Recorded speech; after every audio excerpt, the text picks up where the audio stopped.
Hello friends, இன்னைக்கு காலையில் பார்த்தீங்கன்னா நல்லா சுட சுட இட்லி, சட்னி, முள்ளங்கி, கத்திரிக்காய் எல்லாம் போட்டு ஒரு சாம்பாருங்க. இதான் பிரேக்ஃபாஸ்ட் காலையில் வித் காஃபி.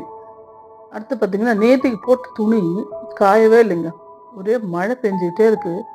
அப்பப்போ விட்டு விட்டு பெய்யுது. கொஞ்சம் கொஞ்சமாக பிசு பிசுன்னு ஒரு மாதிரி மழை பெஞ்சிட்டே இருக்குது. துணி சுத்தமாகவே காயலை. அதனால இன்னைக்கு துணி துவைக்க வேண்டாம் அப்படின்னு ஒரு முடிவு பண்ணிடுச்சு. இந்த துணி காஞ்சதுக்கப்புறம் போட்டுக்கலாம் அப்படின்னு. அடுத்து பார்த்தீங்கன்னா செடிகள்லாம் பார்த்தீங்க அப்படின்னா ரோஸ்லாம் நிறைய மொட்டு விட்டுருக்குங்க. வெத்தலை கொடி வீட்டில் வச்சா செல்வம் பெருகும் அப்படின்னாங்க. அதனால வெத்தலை கொடி வச்சு ஒரு 4-5 நாள் ஆச்சு. இப்போதான் கொஞ்சமாக அது வளர ஆரம்பிச்சிருக்கு. வெண்டைக்காய் அங்கங்கே செடி வந்து நல்லா முளைச்சி வருதுங்க. துளசியும் பார்த்தீங்கன்னா விதை அதுலேருந்து கொட்டி அப்படியே துளசி குட்டி குட்டி துளசியாக மழைக்கு நல்லா முளைக்குது.